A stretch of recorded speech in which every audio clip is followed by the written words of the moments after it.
Changes, huh? And new carpet. Yeah. All right, we'll call the meeting to order. Oh, sorry, Jared. Yeah, we'll call the meeting to order at 5:36. First item on the agenda is roll call. Kristen Runge, Here. Joe Zettelberger, Here. Trisha Braun, Here. Brian Wallace, Here. Kevin Phelps, Chris Zellner, Sue Springman. All right, next item on the agenda is minutes. Do we have any additions or corrections to the minutes? If not, do I have a motion to approve the minutes? Motion to approve. I'll second that. All right, all in favor? Aye. Opposed? Motion carries.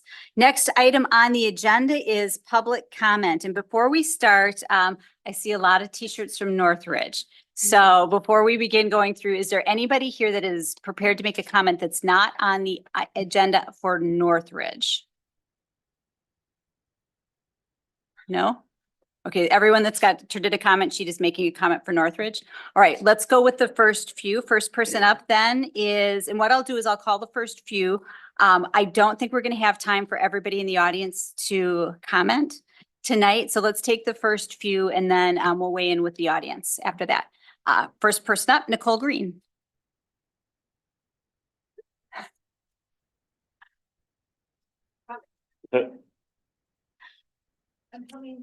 That's all right. We got a crowd. Up at the podium, and if you don't mind pressing your mic so that you see the green button, you have 3 minutes to comment. You'll hear a timer go off at 3 minutes. Nice to see you, Nicole. All right, thank you for being here tonight. Thank you all for being here tonight. I'm Nicole Green. I live in Waunakee. I'm off of 212 West Verlaine. I'm here tonight as a part of the Northridge Church. And I just want to say Northridge Church is an organization that is committed to more than just opening their doors once a week on Sunday mornings. They want to serve the community daily. And they've been creative with how to do that, living out of the Village Center, renting it weekly. We host different events. Oh, I'm winded because I'm holding her.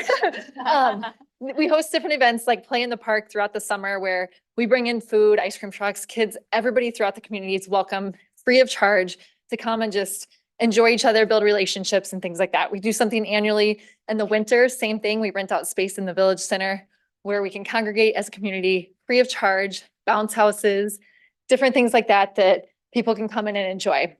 And so, like I said, they've been creative without having a home base.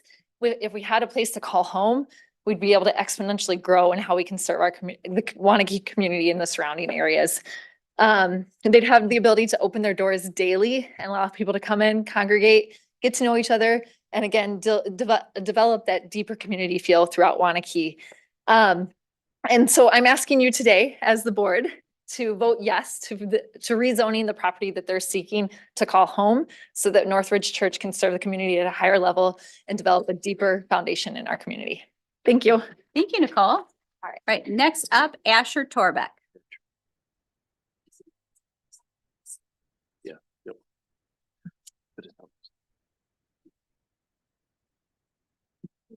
Yeah, there we go. It does. And make sure that the mic is on green and that you state your name and address too, so we have it for the record. There we go. We are green. All right. My name is Asher Torbeck. My address is 4877 Pine Spring in the town of Vienna. But we're just outside of Waunakee. So I came here tonight to speak on behalf of Northridge.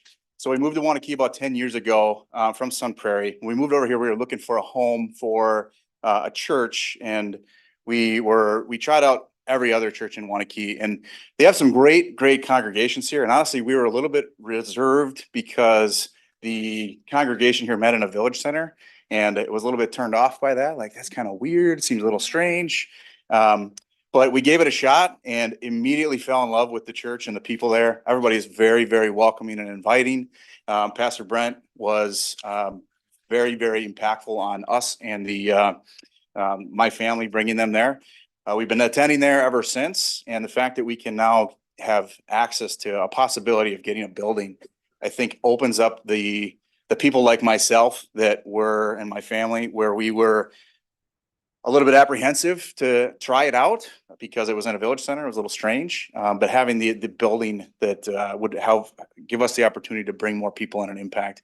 And the impact that God has had on my life since then has been life-changing, and guides me every day, guides my family every day.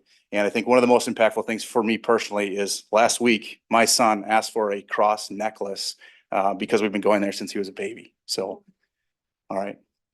I think you should vote yes. All right. All right. Thank you very much, Asher. Yeah, thank you. Jim Volt.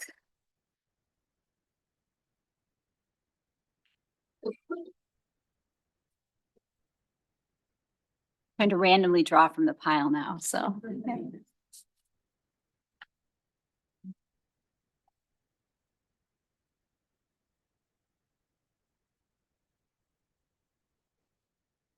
Can you hear me? Yes. All right. All right. What a crowd. Pretty cool. Hello, my name is Jim Volk. I live at 1010 Ganser Drive in Waunakee. I've been a resident of Waunakee for, hold on, I need my glasses, for 17 years. And my family has been a member of Northridge Church since its inception 13 years ago. Northridge provided my family and I with the opportunity to volunteer in different capacities and see firsthand how influential our church has been in the community. One of those events we volunteered at was Jingle Jam. It's a Christmas event that attracts hundreds of people each year to the village center and offers face painting, inflatables, interactive games, a hot chocolate bar, a photo booth, cookie decorating, and a story time, all for free to anyone willing to come. For Northridge, it's not about how much money we raise to use for our own needs, but how we will use those funds to serve others in our community, just like Jesus would do. This is why this past April, Waunakee local businesses voted Northridge Church as the Community Organization of the Year. It was a testament of our church's love for this community and our intentional commitment to continuously serve it. Personally, our church was there to support me and my 3 kids when my wife Jenny passed away unexpectedly from cardiac arrest in our home 2.5 years ago. After calling 911, my next call was to Pastor Brent at Northridge Church. He was at my house within minutes. He prayed with me and my kids on that tragic day. Our church was there to support me and my family every step of the way. I truly believe that God orchestrated his never-ending love and support of our family by planting Northridge Church here in Waunakee and using this church as a conduit to grow in our relationship with him. I hope and pray that more families will be reached by Northridge Church, just like my family did. God showed up for my family when we were at our most vulnerable point in our lives, and I want the same for other Waunakee families.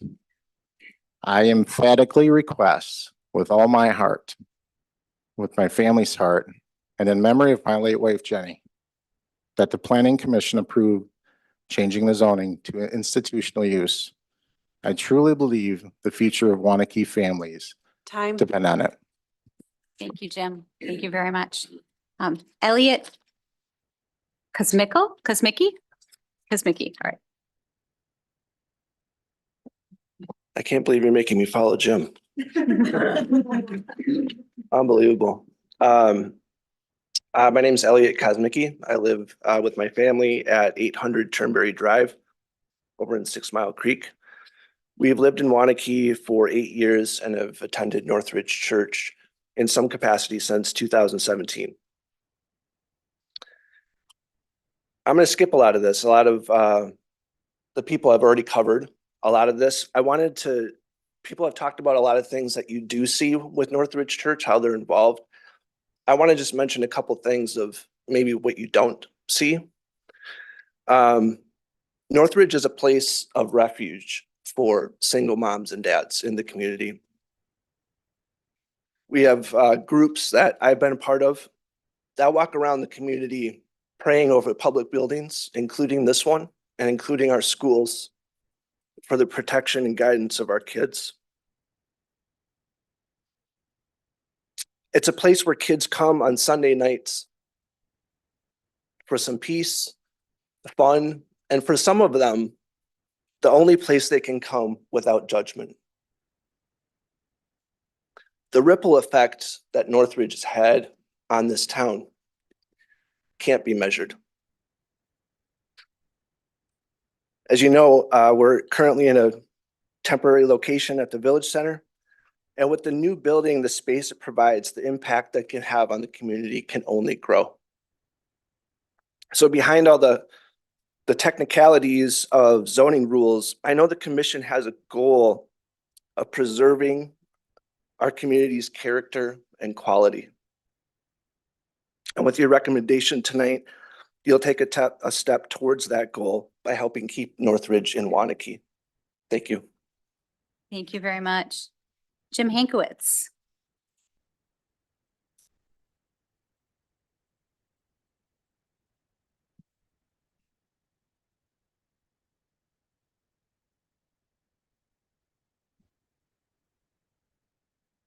Hi, everybody. My name is Jim Hankwitz.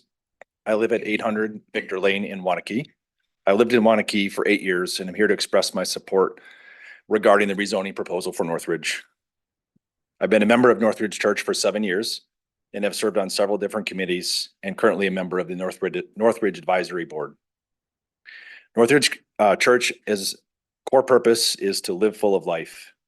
And although that purpose strives to serve the community generously and intentionally, a few examples of how Northridge Church has reached the Waunakee community in the past include gathering backpack donations for kids, planning random acts of kindness during Love Week, and also helping to support Teacher Appreciation Week. One personal experience that highlights the impact that Northridge has on the community is the Northridge Church youth groups called The Ridge and 56ers. My two sons have been actively involved and truly value the fellowship and connections they are able to make with each other. Another opportunity that my sons have both participated in through Northridge is the Never the Same camp. Northridge Church has a building and next steps team, which I'm also a part of, finding the future home for Northridge. We've looked at nearly every building, every opportunity in the Northridge or in the Waunakee community and around the surrounding area, including designing our own building and putting on vacant land. We've been unsuccessful to this point. We've been at that now for over 7 years, trying to find different places to call Northridge home. And we're really looking for the opportunity to efficiently grow and expand in an effort to reach more people here within the greater community. Northridge Church has been and will continue to be intentional about supporting the community and offering services to support the needs of the church. I'm requesting the Plan Commission to approve the rezoning for Northridge Church use of the building for institutional use. I trust the Planning Commission will make a decision that best serves the interests of our community. Thanks a lot, Jim. Angela Doherty.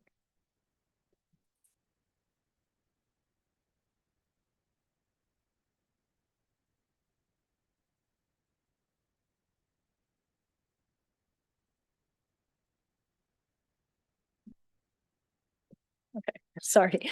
Thanks, Jim, and thank you for having us all here. One thing that struck me for just being right in front of you is just gratefulness of feeling the fact that we can even discuss our religion and things here. So thank you.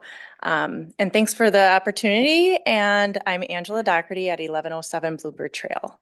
I've been a part of the community for just under 20 years. And I have been a part of Northridge Church in a different non-conventional way. I started actually with my neighbor inviting me to a life group. And it was there that I was just like, this is it. This is where I want to be. So that was a little bit of my journey and I'm still here. So for us at Northridge Church, space is more than just a physical area. It's a safe place to be present, which we all need to be. The ground where we plan our hopes to improve every day, and the shelter where we gather to support and uplift others, not just ourselves.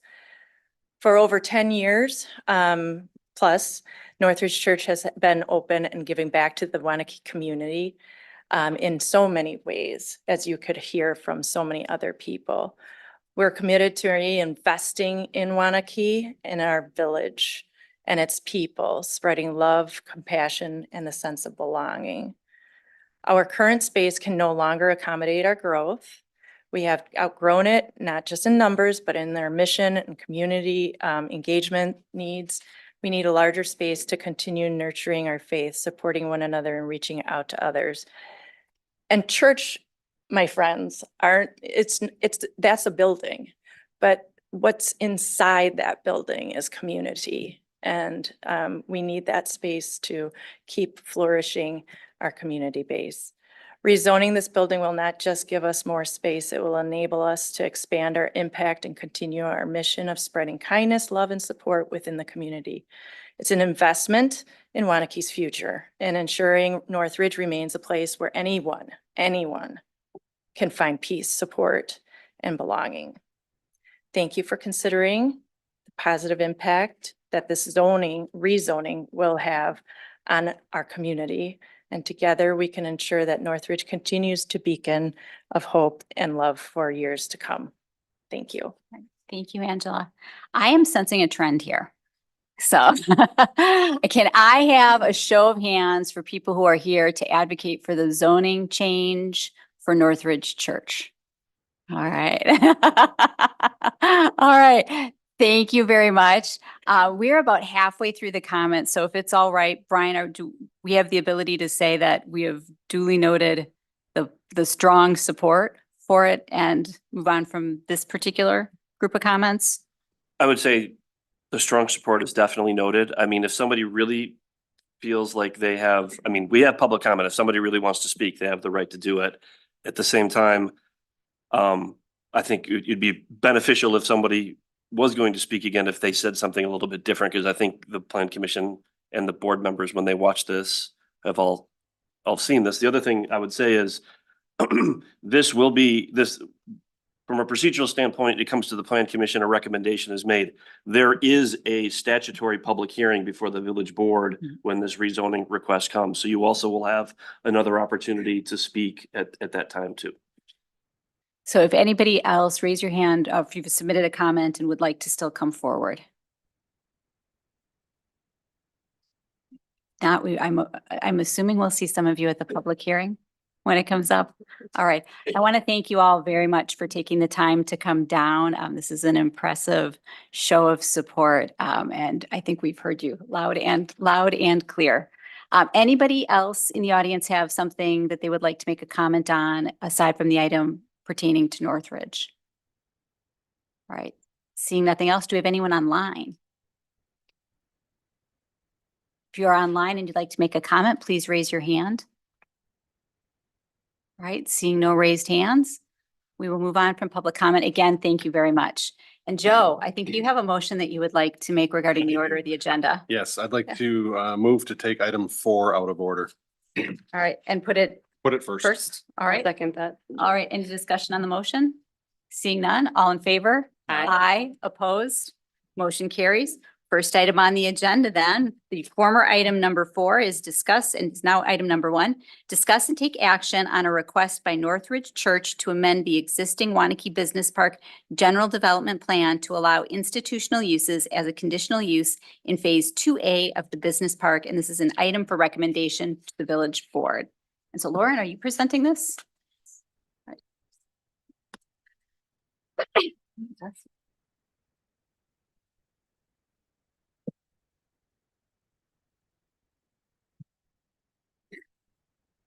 Okay, so Northridge Church is requesting a change in the business park Phase 2 GDP to allow for institutional uses as a conditional use in Phase 2A of the business park.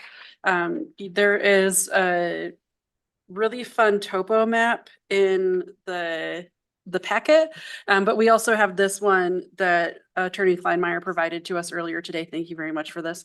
So 2B is up here towards the highway, what would currently be considered most of TID 10. Phase 2A is south of this drainage way.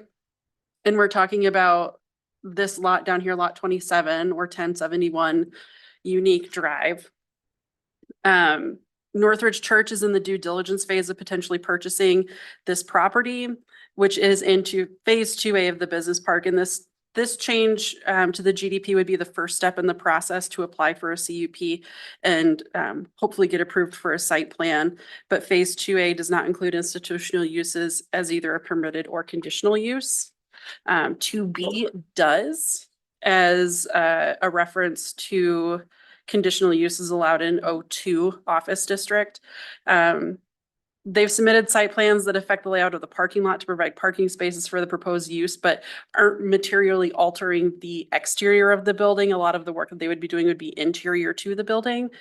So the question before the Plan Commission, and I should mention this area had been in TID number 3. That TID is now closed, so there are no issues with taking a property off the rolls in an active TID.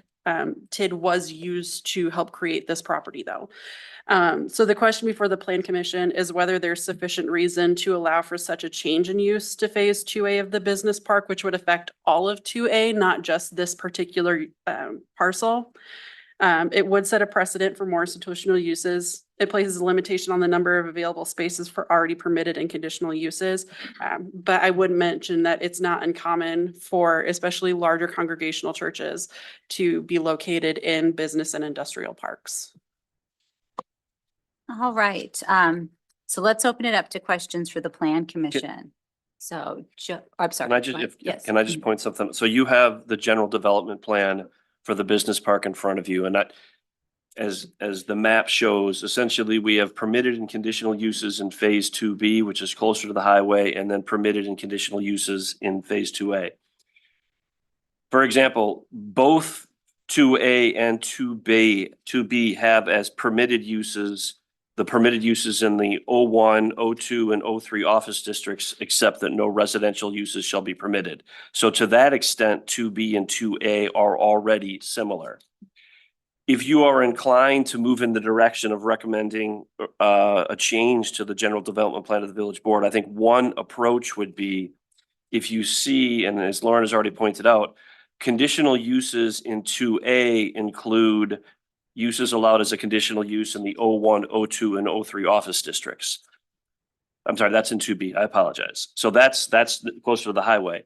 If you're inclined to make the change to 2A, one option is basically to take that sentence and make conditional uses in O1, O2, and O3 that are already conditional uses in 2B, make them conditional uses in 2A. The impact of that for purposes of the audience and for the Plan Commission and the board is that within the O2 district, a conditional use, there's 8 of them. One of them is churches or other places of indoor religious assembly. So there's multiple ways if you want to recommend institutional zoning within the phase 2A that you can do this. This is probably the way, if you're inclined to do it, that's going to be most consistent with the existing language in the general development plan. So I just want to point that out. Another option is to make institutional uses a conditional use in 2A. You can do that. That would be we don't actually have any of those references in the document. What I just described would be a way to make 2A and 2B consistent. All right. So let's open it up for questions. Joe, would you like to start? Sure. There's really not a whole lot of questions. I've been very familiar with this. And we do have, just sorry to cut you off. We do have a couple representatives from the church available to answer any questions that you Okay. have. Thank you. One thing I did note is on page 39 of the packet, there was a part about parking setbacks. I assume that is not anything that we need to deal with here. Is that accurate? Right now, all you are dealing with is a potential rezone. Okay. Anything that relates to, for example, let's say, I'm not sure what would need to come in the future, like a site plan or anything like that. That is not before you. It is only the rezone question. Okay.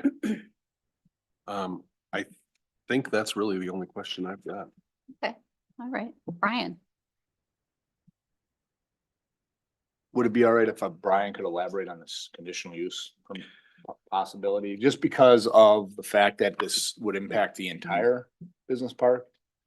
And it would be better, maybe from my perspective, that they come back on a case by case basis.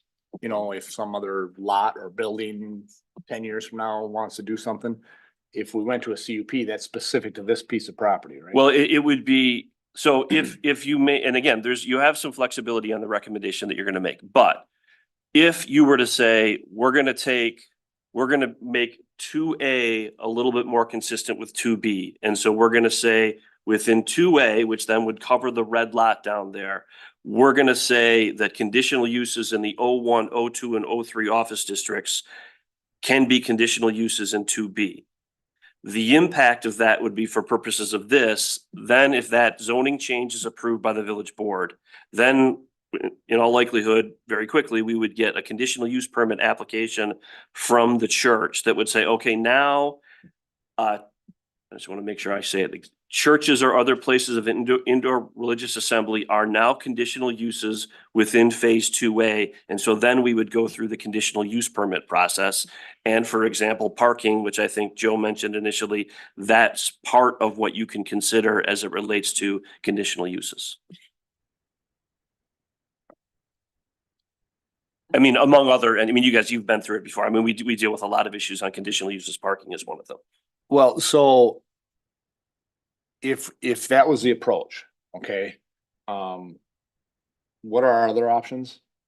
So another option is instead of essentially adopting language in the general development plan as applies to 2B, you could just make, for example, institutional uses, conditional uses within phase 2A, which then is going to be a little bit broader, like schools, for example, would fall within institutional uses.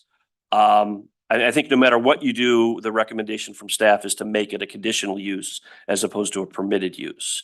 That being said, the planning commission has the ability to recommend, that institutional uses become permitted uses. I think what we were looking at a staff level is, if you're inclined to move forward, the way to make a change that is going to be most consistent with the existing GDP is just to take that language that allows for O1, O2, and O3 conditional uses in phase 2B and then add that to 2A. And has that been a typical approach in the past? To We change have- the GDP? For this GDP, we have made amendments.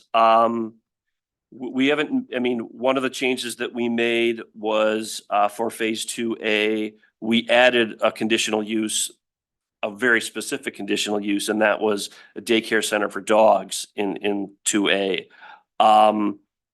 I think here, in part because I think when that change was made, we don't really have any language. I mean, when our zoning code was adopted, there were not daycare centers for dogs.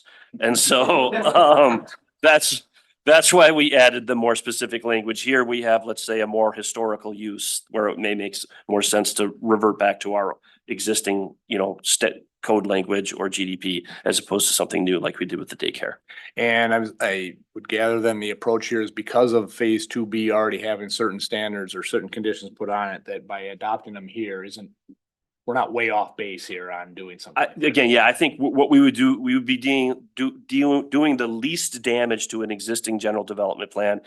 I think it's also meaningful that the TID has been closed. I think that staff's position would likely be different, just like all municipalities, where if you have an existing tax district, you typically do not encourage zoning changes where the land would be tax exempt. But now that that's closed, I think that changes the evaluation.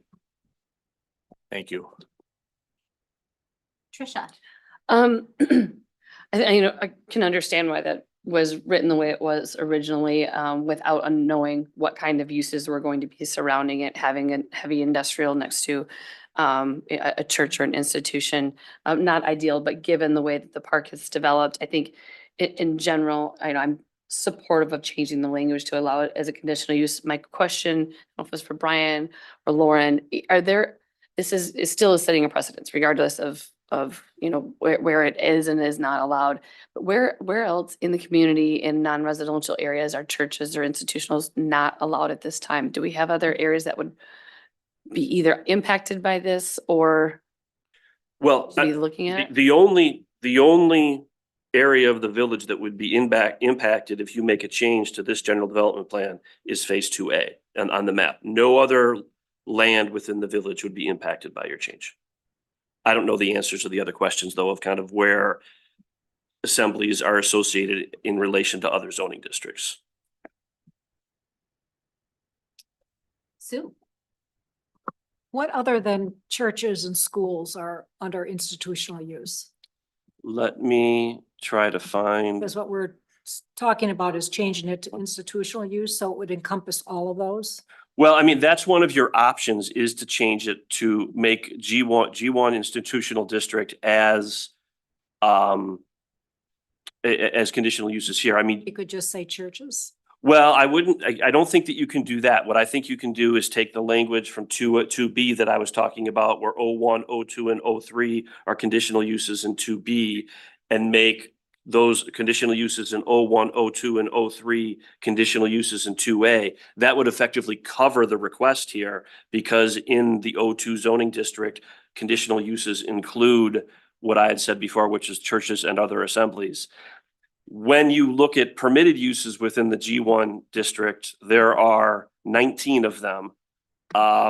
Cemeteries, churches and other places of indoor religious assembly, hospitals, libraries, public auditoriums, there's a lot of them.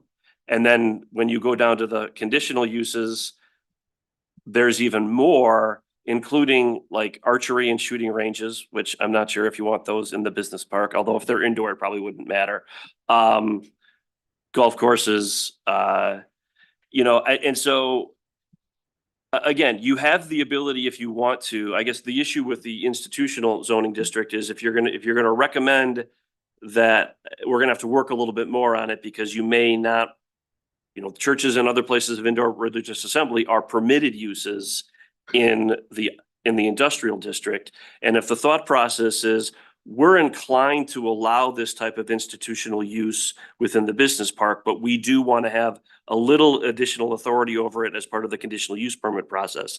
Again, that would take us back more likely to what we talked about earlier, which is let's just grab that language for conditional uses in phase 2A and drop it into phase 2B. So where you have O1, O2, and O3, which would ultimately allow this to move forward as a conditional use process. And if I understood all that, well. Sorry. I kind of get it. Yeah. I mean, I'm not opposed to having the church in here, and I do know that there are often churches in business parks. And there aren't a lot of places in Waunakee for various uses, and it's an important component to the community. I just want to do it right, you know, so it gives us the kind of control we need, but not being ridiculous about that control. Yeah, and then Trisha, to answer your question, I just did 2 minutes of obviously very deep research. And for uses, it looks like it's either a permitted or conditional use in residential zoning districts and office zoning districts, but not in commercial or industrial, based on the standard zoning ordinance. All right, I feel the same way you do, Sue, and these questions have all been great, that I feel like this is a sensible choice, but I want to make sure that what we're doing is also responsible for the larger district, and that we're not kind of opening the door to just, you know, a general development that we weren't necessarily envisioning with this. So it sounds like the most conservative way to approach this would be to do the O1, O2, O3. I think so. I mean, so some things to keep in mind is within 2A, permitted uses in O1, O2, and O3, other than residential uses, are already permitted uses. So I think that you are being consistent with the concept of the business park. If you're using those same zoning districts and you're just saying, well, the conditional uses in those zoning districts would be conditional uses in 2A. Okay. So I do think that that probably does the least amount of impact from a zoning standpoint. Okay. And that's rather than an institutional use specific. Correct. Yeah. Mhm. Is that a motion then? Is that- Well, here, so let me just, so if you're inclined to do this, I would say then it would be motion to recommend to the village board that the development regulations for the general development plan for Waunakee Business Park be amended such that for phase 2A, conditional uses include uses allowed as a conditional use in the O1, O2, and O3 office districts. Making that motion. I'll make that motion. Second. All right. Any discussion on the motion? All right, seeing none, all in favor? Aye. Opposed? Motion carries. All right, so. Oh, we only try to make really sensible decisions, so you don't have to do that. But I'm imagining that we'll see some of you at the public hearing because again, this is just an advisory to the village board and I'm sure they'll have a lot of questions and probably more questions than we have tonight. So thank you all for coming. You are free to stick around for the rest of this very exciting and gripping meeting. But we're also not offended if you decide to go home and enjoy this beautiful night. So thank you. Can we pause for Let's, 60 yes, seconds or let's so? pause for 60 seconds. So.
Thank you, Tracy. Thank you all. All right, we are on to, we'll just stick with the original numbering on the agenda, even though we're out of order slightly. Number one, public hearing and discussion / action on a request by Anytime Fitness for a conditional use permit for a sign update at 604 East Main Street. And this is an item for final action by the Plan Commission. And since this is a public hearing, do we want to present it first and then open the public hearing? Thank you. So Anytime Fitness submitted a sign application for what's called a racetrack style wall sign, which is basically there's a little racetrack that attaches to the building and then the lettering goes on top of that. And this comes down to a quirk within our code, that a wall sign is defined as being up to 18 inches projection from the wall. But anything over 6 inches projection from the wall requires a conditional use permit. Well, it turns out racetrack signs are a minimum of 7 3/8 inches. So something we're hoping to clean up with the sign code update, which will hopefully happen or come to you in the next couple of months. But basically what we need is a conditional use permit to allow them to put up this very common type of sign that extends a minimum of 7 3/8 inches from the facade of the building. All right, so let's open the public hearing on this item at 6:14. Do we have anyone who would like to make a public comment or speak at the public hearing on? Contract. Yes, would you like to, take the podium? Sure. Yeah. Am I restricted to the 3 minutes? I don't know. I probably. For the probably won't even public talk hearing, in- you are, but after the public hearing's open, we can bring you up and have you answer Okay. questions, so. So industry-wide, this raceway type, sign, up until recently, they were typically about 12, maybe a little bit more, inches from, projection from the wall. With LEDs, they were able to get the cantilevers a little bit narrower, where we have 3 inches. Back when these signs were neon illuminated, they would be 4, 5, 6 inches deep just for the letters themselves. And then back when things were neon, the raceways were about 8 inches deep. So right there, you're at 12, 14 inches deep. So new signs, this is as narrow as we can get it if they're going to be mounted on a raceway. If we can mount it directly on the building, we can project at 3 inches. This particular building does not allow for that because there isn't access behind the wall to allow for the wiring of the individual letters being mounted directly to the wall. So that's why they kind of need to have the raceway so they can incorporate the wiring for it. Just looking at, speaking on the code itself, looking at the signs on the mall or the shopping center right out here, there's just a couple of them that are under 6 inches out here within view of the hall here, the village hall.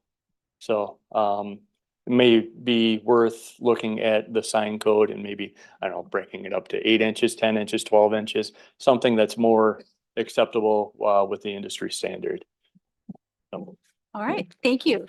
Does anyone else have a comment for public hearing? Is anyone online? If you are online and would like to make a comment during the public hearing on this item, please raise your hand. There are no people online. All right, then we'll close the public hearing at 6:17 and open it up for questions from the Plan Commission. Sue.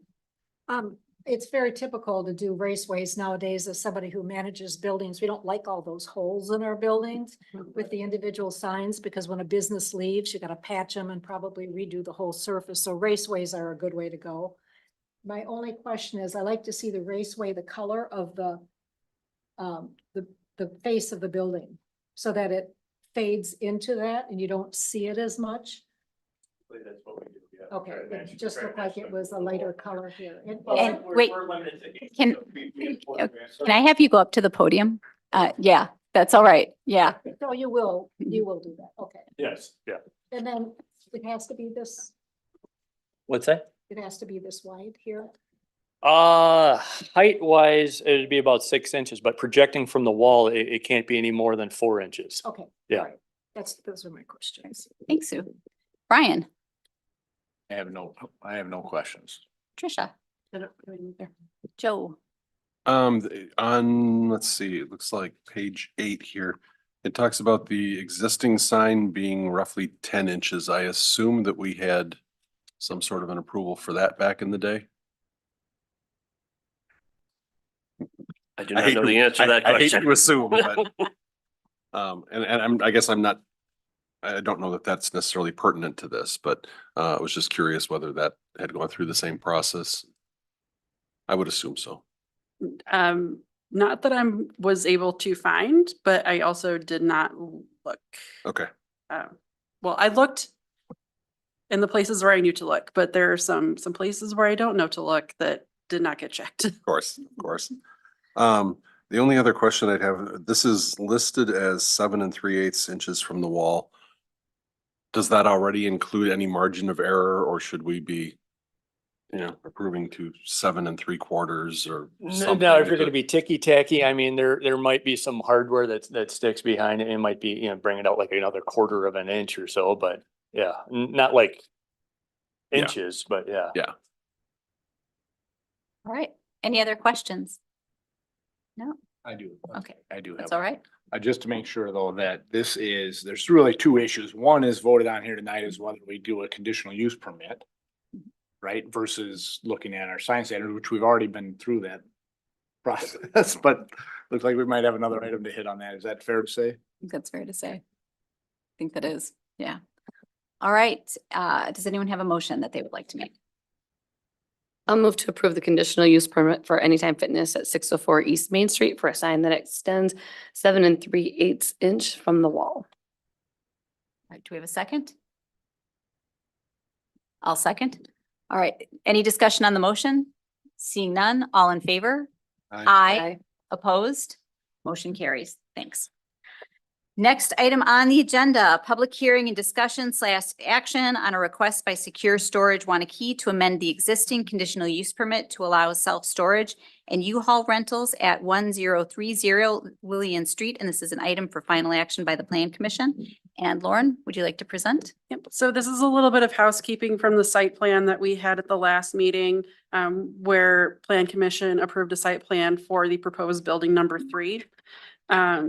Secure Storage has two existing conditional use permits for its site at 1030 Lillian Street. The first was from 2017, which allows for the operation of self-storage facility on the property. The second from 2022 allows for the operation of a truck rental business on the property. Both CUPs are tied to site plans that were approved at the time of their adoptions. So what we need to do is amend those CUPs to reference the site plan that is currently approved.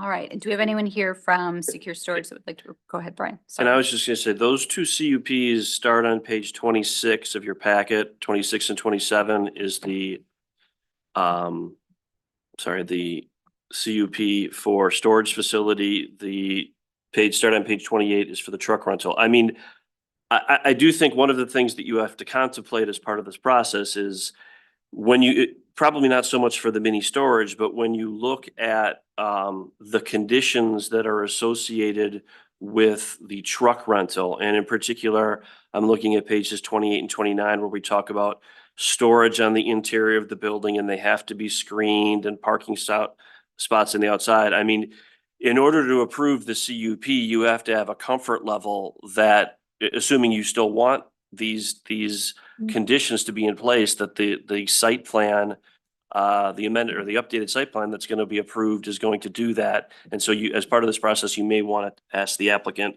exactly how they're going to satisfy those conditions with the new site plan. Thank you very much, Brian, for pointing that out.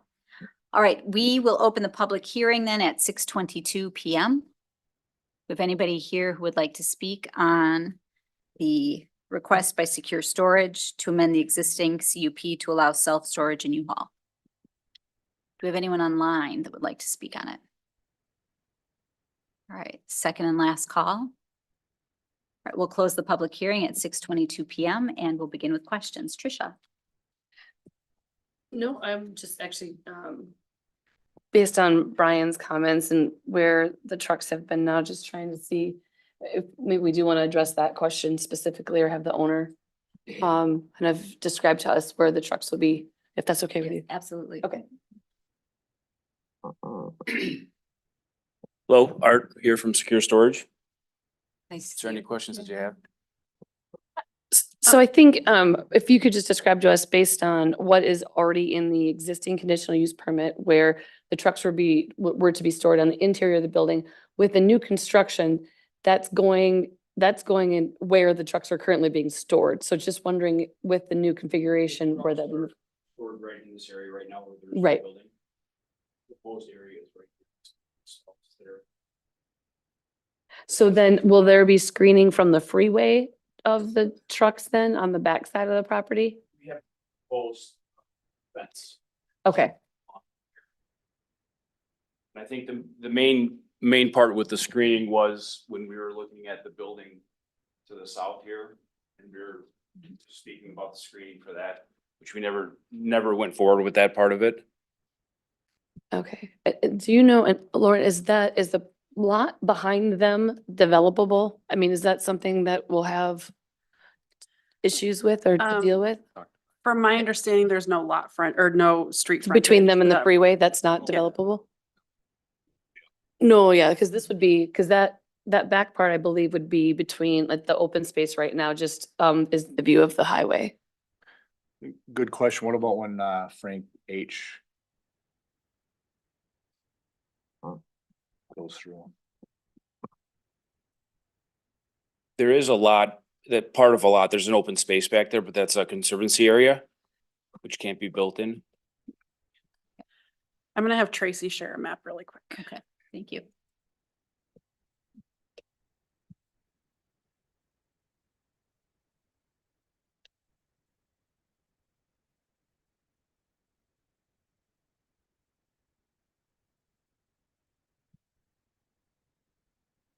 This is the conservancy area.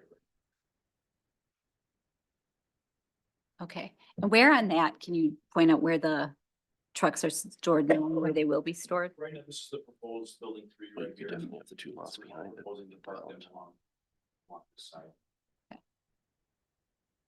Kristen, so I just want to, just so that you're aware, and obviously you have the flexibility to modify this language if you want to, but when you look at bottom of page 28, top of page 29, this is what it says, the current CUP language says the trucks associated with the trunk rental business shall be stored in the interior of the property, where the trucks shall be screened from view from the adjacent properties and the adjacent rights of way through a combination of buildings, fences, and vegetation approved by the village. And then there was kind of a carve out in that net subparagraph 1, because as the operator had identified, I mean, there's going to be certain drop offs like on the weekend where maybe they're not there. And so that's effectively the purpose for number 1. And I don't think that, you know, it sounds like that's more of an operational issue. So I don't really see any issues with that. I think the focus of the language is if the trucks are going to be parked where they're going to be parked now, where it looks like they may face those lots that can be developed, at least one of the lots that can be developed on Prairie View Court there, so it looks like there's going to be wrought iron fencing. Is that going to be sufficient screening? I mean, you may determine that is, and then effectively the new site plan is going to be satisfactory for purposes of the CUP, assuming you approve it. Let's ask, yeah, what does the fencing consist of? About 6 foot tall wrought iron, black pickets, But you can see through. ornamental, yes. That's not really screening. Yeah, I mean, I guess that's up to you all. I mean, I'm not, that's not my area. If you think that's sufficient for purposes of aesthetics and screening, that's fine. If you want to see something else, that's why we're here tonight. Because I mean, we did note when the site plan came before you that the CUPs were going to have to be amended, and that was going to be a component of the process. Could the screening be looked at later, or does that have to be dealt with? You turn your mic I on. mean, I Are we, would say to the extent that you all want to have impact, it's tonight or as part of this CUP process. Yes.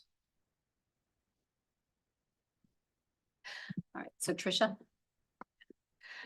I'm like thinking. That's all right. That's okay. Yeah, I think it is addressed in this language that's already here. And so maintaining that language, but I think then, maybe we just need to be more specific. If it is within view of a right of way, that it would be some landscaping, some just tall, I don't know, kind of trees there are, the tall skinny ones. Yeah. Something that just provides a little bit more aesthetic than just the fence along that back area. Especially with the extension of Frank H, and kind of exposing that a little bit more to the public. That's just my thought. Otherwise, I mean, I'm fine with it in general. I think you guys operate a clean business. You take care of it. It looks nice. That would be my only thought. Thank you. And Sue? can we defer to staff the details of the screening? Sure, I think we'd Because- want that guidance then. In other words, You just work with them on what you were. but, I mean, and I think the way that it's drafted right now, I think that, you could say, yeah, we're going to give staff because it says as approved by the village. I think what staff would need to know is, okay, if essentially the fencing that's already been identified in the site plan, you want to see something in addition to that, it would be where and what. In other words, as I looked at the site plan, and again, I'm not Kent or other engineers, I mean, it looks like probably from the road that the business is on, the storage facilities are going to act as appropriate screening for the trucks. And so it's mainly, it sounds like in the back. And then the question is, okay, do you want to see some type of, vegetation as because that's language is already in there as a mechanism to work with the fencing. And if so, I think you'd want to give some guidance to staff as to what you'd want to see there. All right. Any other questions or comments? Brian? Just as a quick comment. Oh, I'm sorry. This is a really large hillside right Mhm. here. That's way above the roof line of any of the buildings here. So that partially screens anything you did ever see. Okay. It's hard to see from this view. And also keep in mind that when viewing from the highway, you're looking through what is currently TID 10. So that is expected within the next however many years to be developed. And so that would eventually block any sightlines to this. So we would be talking about possibly a temporary issue. All right. Brian? Yeah, what I was gonna say is, look, the property's been operating, it's had a truck rental, it's had the fence around it. By actually putting them at the back of the property in a, uniform way, I think actually probably helps to obscure the view of them. And yeah, to the point of the elevation change between the properties there, I'm not concerned with the plan other than just making sure we clean up the zoning of it here. All right, thank you, Brian. Joe? I was just looking at the elevations and thanks for saying exactly what I was kind of thinking. I mean, even Highway 19, about the best angle I could see here is that that's probably at least 40 feet higher. But there's certainly right along the property line, definitely a steep grade. So it would be great, I think, if there were some trees, like you said, arborvitae or something like that along there. But aside from that, I'm fine with this. Right, I think just for the sake of caution and whatnot, I think some arborvitae's or some screening that they're not expensive, but they would provide a little bit of a buffer. Other than that, I think it's a great plan. I'm excited to see the new building be constructed. It's, I know you guys have been eager to do that for a while now. Absolutely. Yeah, so, yeah, if we can just add a row of arborvitae there, I think that would probably tip it, to maintaining the quality and the standard that you guys have set and that we're hoping to continue for the village. Okay. Yeah. Yes, absolutely. Does that, one thing to be, I guess, I didn't think about that, you may, does that cause a security issue by having like the shrubs or the bushes by the fences? For you guys? No, it shouldn't. We can put them on the inside or the outside Okay. of the fence. All right, so we would want language in the motion to direct, is that an approval we want to give to staff? I feel like. Yeah, I mean, I think your motion could probably be motion to approve both amended conditional use permits with the understanding that appropriate vegetation as discussed at the plan commission meeting will be added as screening. All right. All right. I'll make that motion. Second. All right, any discussion on the motion? Seeing none, all in favor? Aye. Aye, opposed, motion carries. Thank you. Thank you. Right, next item up, discuss and take action on a request to rezone property at 606 Reeve Drive from C2 Highway Commercial to C1 General Commercial. And this is an item for recommendation to the village board. So 606 Reeve Drive is a double frontage lot between Reeve Drive and West Main Street. It used to be the car wash. There are 4 lots on the block. 3 of those lots are zoned C1. This is the only one that's zoned C2, and that was for the purpose of allowing for the car wash. The applicant is requesting a zoning change from C2 Highway Commercial to C1 General Commercial, which would support a proposed mixed-use development project, which would be a conditional use under the C1 zoning, but is not a permitted or conditional use under C2 zoning. It would conform to the zoning of neighboring lots. Tech staff took a look at it. They don't have any issues with the idea of the rezone. So staff is recommending approval of the rezone application from C2 Highway Commercial to C1 General Commercial. Okay. So let's open it up for questions. Now, this is different. Let me ask this, Lauren. This is slightly different than the setback request. This is only, so as you consider this, you should, I mean, basically the thought process is it make sense to rezone this property from C2 to C1? We understand that we have a potential project moving forward, but we have no idea if that project is actually going to move forward. And so I think at a staff level, we think it makes sense because then the zoning is going to be consistent with the adjacent properties. No matter what's going to go there, it's going to be C1. And so while I think you can think about the potential, this is only, does it make sense? Because then essentially all of the permitted and conditional uses within C1 then would transfer to this lot, All right. however it's developed. Okay. All right. Thank you for the clarification. Yeah. All right. Any discussion on this? Let's start with you, Brian. No question. Sue? I'm just a little confused. This is the car wash and not the It's the former car wash site. Yes. former, but none of the other uses that are currently exist there. No, it's currently an empty lot. Okay. And we know what the mixed use project is? It would be a mix of, proposed is the mix of lower level commercial and upper story residential. And residential wouldn't be allowed. Well, we do have residential down by McDonald's, so Right, other questions, Sue? no, that's it. Joe? No, I think it makes sense. Tricia? All right, do we have a motion? Sure. Let's see here. Where did the motion go? Motion to recommend approval of the rezone application for the lot at 606 Reeve Drive from C2 Highway Commercial to C1 General Commercial. All right, I'll second it. Any discussion on the motion? Seeing none, all in favor? Aye. Opposed? Motion carries. All right. We are cooking with gas tonight. Number 5, discuss and take action on site plan for the Waunakee Police Department addition at 205 North Klein Drive. And this is an item for final action by the Plan Commission. So the Waunakee Police Department submitted a site plan application for a building expansion on their current site at 205 North Klein Drive. The building addition will add approximately 9,750 square feet of space, creating a pass-through vehicle and equipment garage between North Klein Drive and the rear driveway leading to Sunset Lane. A new rear parking lot with 20 stalls will be created, as well as 4 what they're calling hot seat stalls for patrol parking. And one of the main issues that we're running into is the site includes 4 lots. Outlined in green here, 4 lots and 2 zoning districts.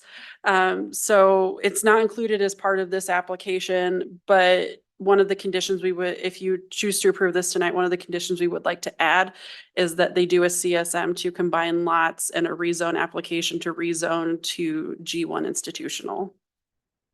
But we do have the architect here to answer any questions, and we also have Chief Kreitzman. All right, would you guys mind walking us through?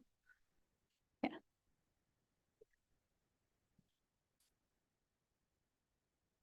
Chief, you want to start? So this is part of a building addition that we've been looking for a while. Obviously, as the village grows, so is the department. We run out of space in a number of different areas.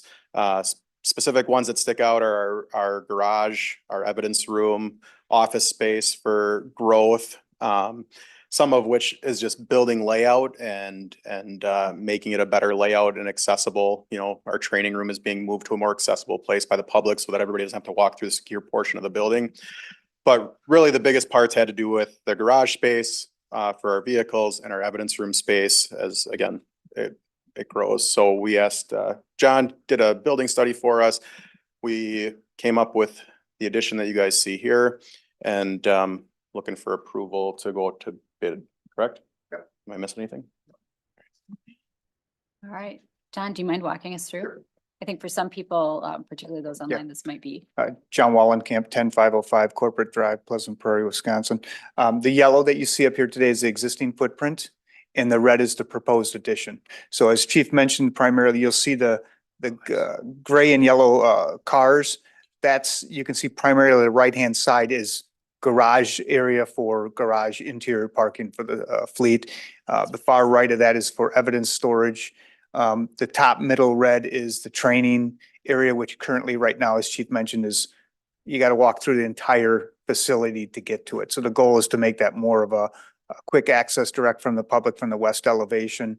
The main elevation of the building will stay on the east side. So really the architecture was downplayed on that backside because we really don't want the public to enter that backside.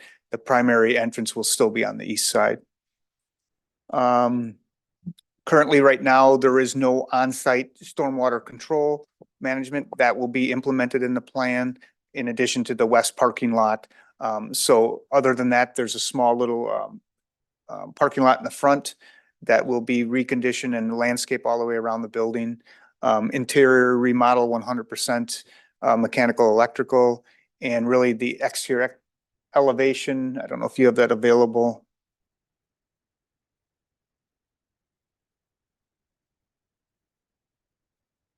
The rendering. Either way, architecturally, we're matching the existing facade and kind of carrying the same flavor around. That building was remodeled when the police department originally moved in there. So really, we're kind of just taking off that flavor and kind of wrapping around the building. Okay. Thank you. All right, great. Thank you. Appreciate it. All right, so let's open it up for questions. Joe, I think you're familiar with this project. Just a little bit. Yeah. As chair of the police committee, I've seen numerous iterations of this and I think it's fantastic. I can't imagine why we wouldn't want to move forward with it. All right, thanks, Joe. Trisha. No questions. All right, Brian, No questions. Sue. All right, no questions for me either.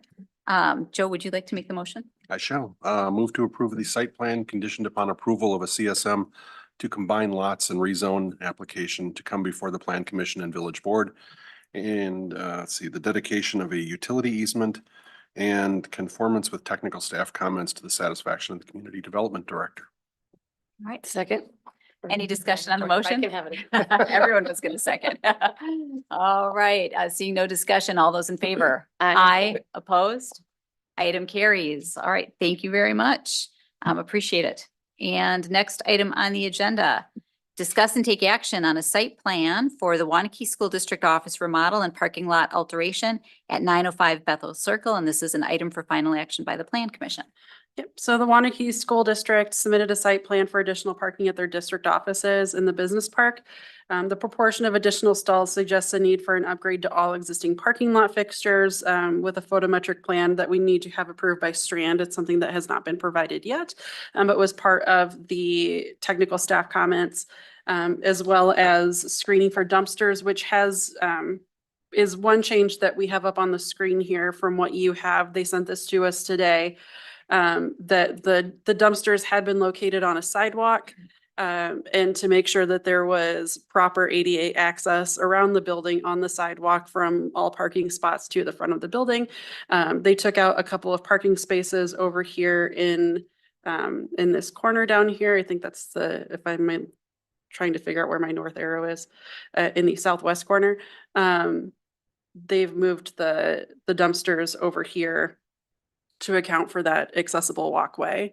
And it doesn't affect their required parking lot counts or anything.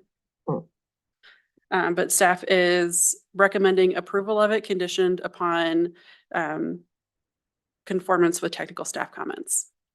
All right. All right, what questions do we have? And I do believe we've got somebody here. Yep, so I think that might be you, Roxanne. All right, questions for this item? Sue, do you have any questions? No. Brian? No questions. Trisha? No. Joe? On page 88, there's a section that is red and I'm assuming that is just indicating concrete. That's what it looked like. It's got kind of a hexagon pattern on the left side. Yeah. Roxanne? That one. Is Yeah. that- Do you Or is mind that? going up to Sounds like the a tracking podium, pad. Roxanne? Ah, Construction. okay.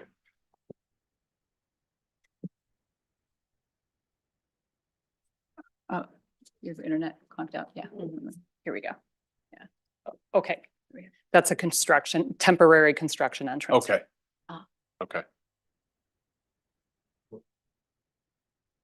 All right. And how about, that's the honeycomb Yes, then? Okay. yes. So the parking lot ends here Okay. and this will be dirt, so they'll lay down some breaker Ah. and drive across it. Okay. All right. Thank you. Any other questions? Anything, Joe? No? No, that's it. Anyone else? All right. Okay. So seeing no other questions, I'll recommend to move to approve the site plan conditioned upon approval of the photometric plan and other staff comments to the satisfaction of the community development director. Second. All right, any discussion on the motion? Seeing none, all in favor? Aye. Opposed? Motion carries. All right. Thank you very much. Yeah. Item number 7, discuss and take action on the request by Octopi Brewing for approval of site upgrades at 1131 Unique Drive. And this is an item for final action by the Plan Commission. So Octopi Brewing is requesting approval of a site plan on their manufacturing and taproom sites located at 1131 Unique Drive. The request includes approvals for 4 separate items: a concrete pad for 3 new grain silos to support expanding production, an expanded apron to account for the new grain silos and concrete pad, a temporary gravel pad for a planned chiller upgrade, and a fence around the beer garden. The changes aside from the fence are to support expanding production. The fence is partially a safety measure for the beer garden area. Staff recommend including in the motion approval of a driveway width greater than 30 feet per section 58-290 of the village ordinances, which is in the cover sheet for you. And then also conditioned upon technical staff comments to the satisfaction of the community development director. If you have any questions, we have Juan and Zach and some other people from Octopi. They got a little contingent over here. So they can answer any technical questions. All right. Would you guys mind just walking us through in a little more detail the changes? We've got a lot of drawings. I've read through them all. I think I understand 95%, but want to make sure. Okay. So we did slim this down a little bit to focus on our priorities. So the first of the first of which being the silo concrete pad. This is, again, to reiterate, this is to expand our production volume. And the apron extension is directly related to this. So you can see the apron goes right about here. And to get trucks in and out and utilize the pass-through lane for our spent grain silo. We can't really shift it. It would have to be expanded in order to utilize that space for both access points. And then for the fence area, or I guess I'll just move just north of here, for the temporary chiller pad. In the past, when we had to use a temporary chiller, we had to have a space on the road to store the chiller. Since this will be a bit of a longer term placement, about 2 months, we don't want to store it on the road if we don't have to. So that's the purpose for proposing the temporary pad. And then for the northmost there, for the fence location, there is quite a bit of traffic during nice summer days when we have a lot of people out on the lawn. We'd like to contain them a little bit, not necessarily from a safety perspective, but just to show people that they can't just run through cars and things like that. So we're trying to limit their access as best we can in the tap room patio area. Okay. All right. What questions do we have? Brian? Can you elaborate a little bit, or maybe staff can jump in on the whole apron approach, what that is all entailing? That would be a great question for the engineers who aren't here. What specifically is your question regarding? Well, I'm assuming we have some code requirements on widths and stuff there. Are we? Yep. So there is a recommendation from Kent Strauss from Strand that in your motion you include approving a 30-foot driveway width extension conditioned upon technical staff comments.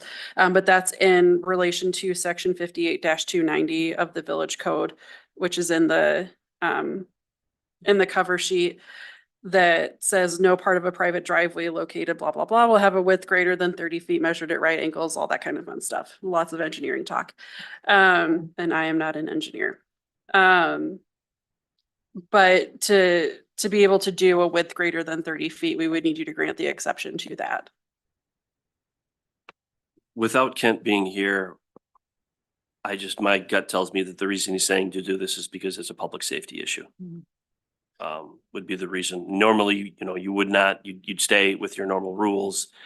I think, I have a comfort level. That's why he's making the recommendation to you, is it's a public safety issue. Yeah. What he's saying here is a 30-foot driveway. A 30-foot driveway width extension condition, meaning it would go wider than 30 feet. Yes. Yeah.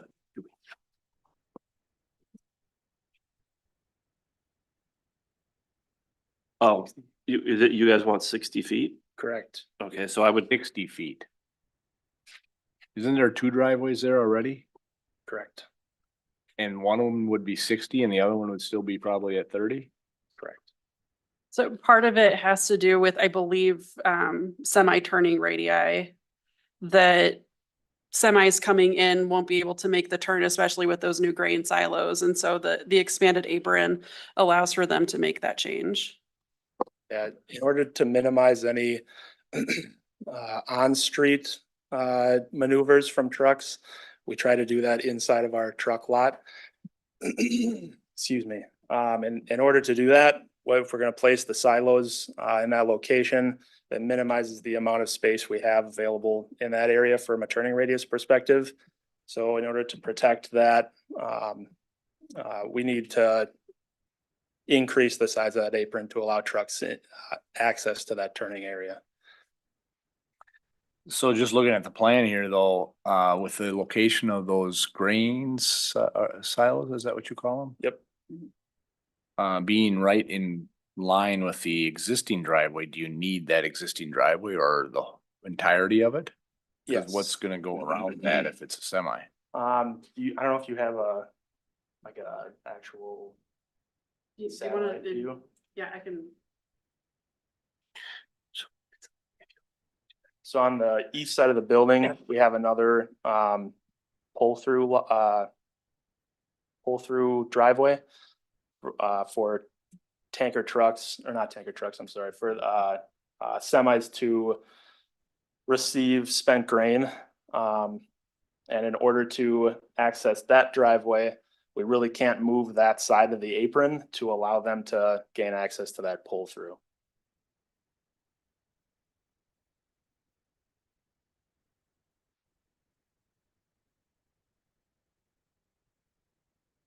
So right here is where we're planning on putting those silos. So the space we have here, I want to say was what, 16 feet? Which is what we're concerned about, having trucks pass through that narrow area. So we're looking at extending that driveway down this way to give ample space to get into the turning area of the lot, and then also provide access to the pull-through driveway on this side for the spec drain. So, and I'm sorry, I'm asking some technical questions, but, so what's interesting is when the site was originally approved, which I can actually remember that, there's usually a green space requirement. And not that this is gonna make a significant change by taking out, whatever it is, 8 feet by 30 feet, 240 square feet. It's, but at some point, are we compromising the green space as well? I think that's a fair question. That's something where we'd probably need to get Kent and some of the Kent and the plan, MSA probably who look at those issues, and be able to provide that response to you.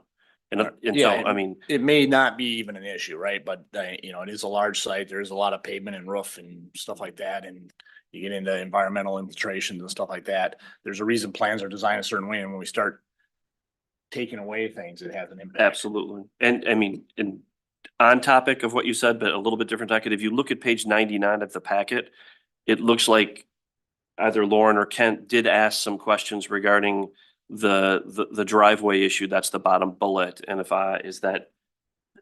then the language in red in that bullet is language from Kent Strauss.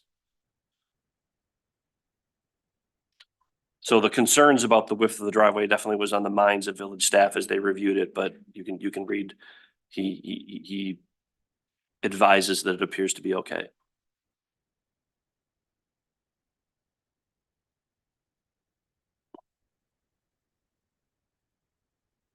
All right.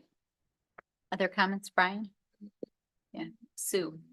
There's a couple items here where Strand has asked if the village wants to look at things architecturally. Are we doing that? We didn't have enough time to send that to MSA, and so that would be part of the technical staff process, but we would be sending that to MSA. Octopi has become very successful. Congratulations. I remember when it first came to the village, this little thing that it's grown into. Do you have plans for further expansion, and do you have thoughts as to how that could occur, or maybe just not sure yet? Well, like you said, this this lot is fairly well built out. So any additional plans, haven't been drawn up at this time. There will be, some additional site plan. There was a couple aspects of this that we, foregone at this point. That will probably, we need some more engineering detail before we submit that, but these are the higher priority ones that we need to get done, first.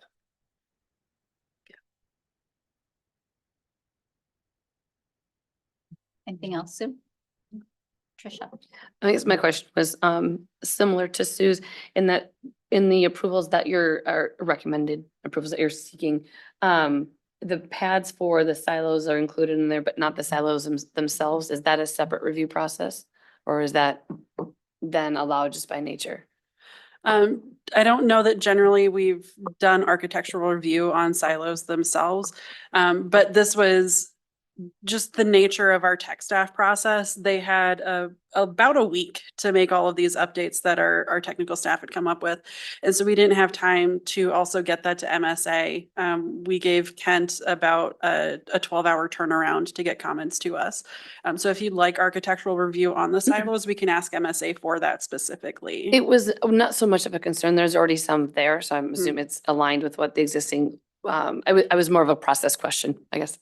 Yep, normally, yes, just in the normal course of tech staff, but it's not something that we necessarily specifically ask for. All right, anything else, Tricia? Joe? Couple of different things. The first one would be regarding the fence. I want to clarify that it's an octopi preference to have it there. It's not in any way, something to prevent passing alcohol or anything like that, correct? That is our assumption, yes. So it's more of a visual, show people where the border is. Correct. Okay, perfect. And then the second piece that I had, again, kind of comes back to that apron. And I don't think maybe Bill can speak to this a little bit. We've got the ice pond and Lions Park that are right in that area.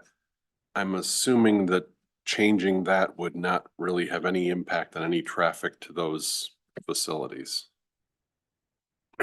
No, not at this time. What we did do is that's now both sides, no parking, basically to their property line Okay, from Unique Drive down. okay. All right. Anything else? Nope. No, all right. My concerns are around that green space and some sort of, vegetation that, I mean, it is an in and out, it's a parking, not a parking lot, but a driveway, for, a manufacturing facility.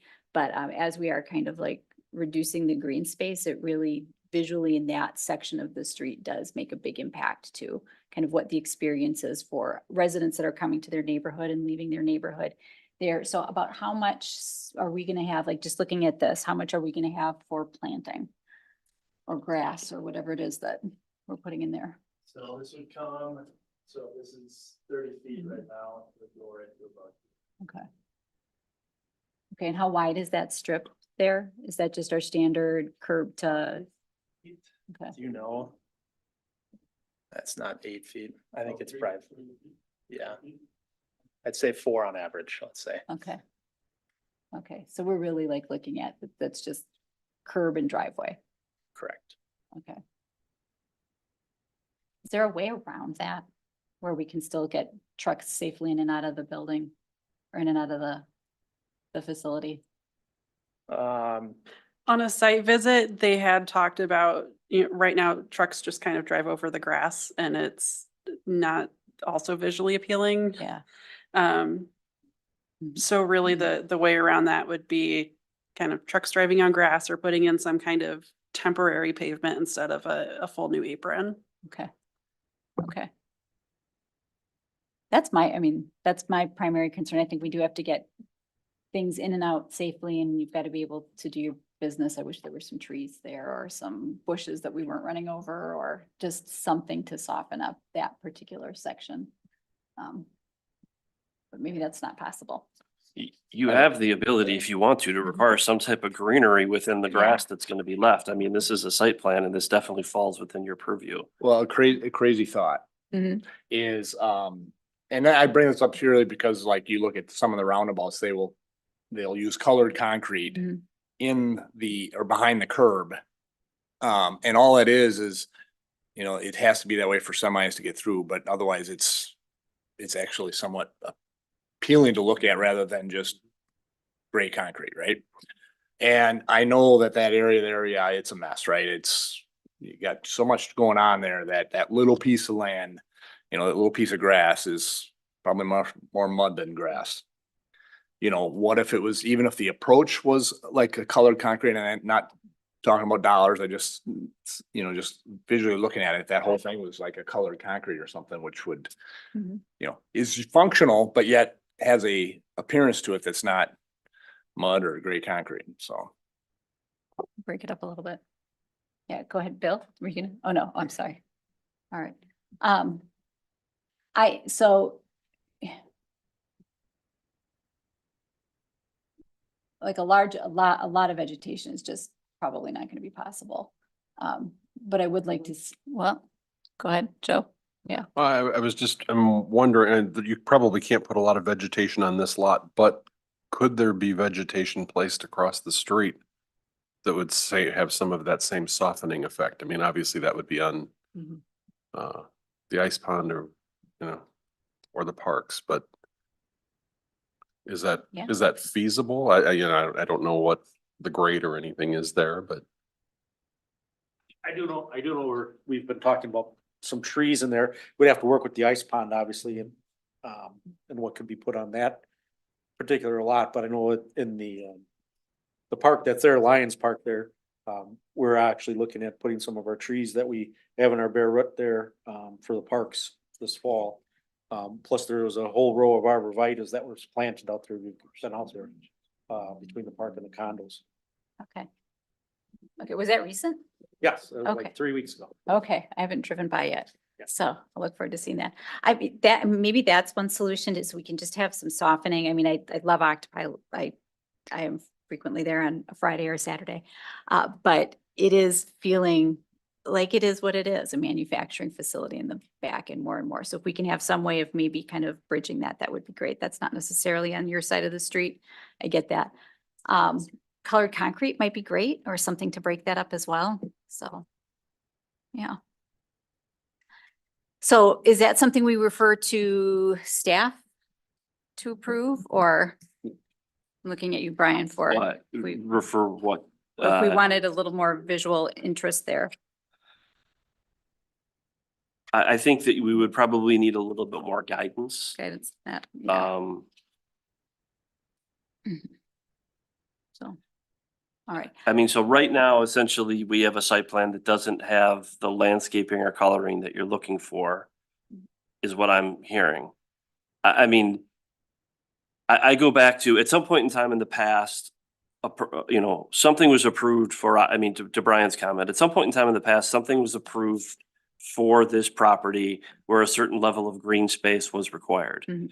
What we cannot answer for you right now is, I mean, it's definitely the possibility that at the time that that happened, there was a lot of extra green space so that they had, you know, Mhm. no pun intended, a buffer to, you know, essentially put more concrete down. We just don't know as we sit here right now. I mean, have they crossed that threshold? I mean, we do. One of the things, we always, you know, part of it, it's in a business park. And so I think you anticipate more concrete in a business park than you do in other places. At the same time, you know, there are standards that we have to make sure that we satisfy. And I just don't, it doesn't sound like maybe that staff had time to look at this issue before this item was placed on the agenda. What's the timeline, if I can ask the applicant? What's the timeline on having to have approval here? So again, the ones that we did submit are the higher priority ones in order to get concrete in place by the time we have our equipment available, is really tight, to this window. So we are trying to get concrete in July. In order to do that, we have to go through this process and permitting process, and then, get everything constructed. So from a timing perspective, it's very tight. All right, so we didn't get enough time to really review this, in other words. Right. Tracy found something Okay. here that I think is helpful. And this is actually as part of your packet. So I believe this is in the business park, and it does not appear that for the GDP for the business park, that there is any specific, let's say, square footage that is required for landscaping. If you, this is in front of you and it's on page 4. There's a paragraph, landscaping and site developments. Now, I think we have to take this with a grain of salt because this is for the entire park, and there's certainly going to be certain spots where this is definitely appropriate and available, and other spots where it's probably not going to be. I mean, it talks about to provide a park-like setting. I mean, and this is not a criticism of Octopi at all, but if you have a business that's successful as they are, you're going to have facilities like these, and you know, your park-like setting is more in the drinking area, I'm guessing, as opposed to right up against the street here. So I guess I would say this. I mean, I think you have the flexibility to do some of the landscaping that you want, but you also have the ability to say, maybe we'll work on, if I understand correctly, some of the other stuff on the other side of the street is village-owned property. And in light of your discussion, it may make more sense for us to kind of take care of this on our property where we have total control, as opposed to worrying about this area here in light of the fact that it appears that the request and the review that was done by staff, again, is focused primarily on traffic and public safety issues. The other challenge you might have too, for going back and doing a bunch of brain damage over that small little piece of grass, is the more complicated you make it, or for the trucks, the longer they're going to be parked there and trying to maneuver, and it kind of slows down traffic and becomes a nuisance inadvertently also. Having trees in that area too might cause a vision concern from a truck perspective. Cabs higher. Yeah. True. All right. Thank you for listening to my concerns. I do think maybe it's the other side of the street that we find some money to landscape a little bit and then focus on the areas around and not necessarily this particular plot of land. All right.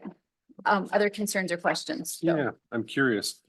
If we're looking at putting landscaping on the other side of the street, is that something that Octopi could potentially contribute to, or?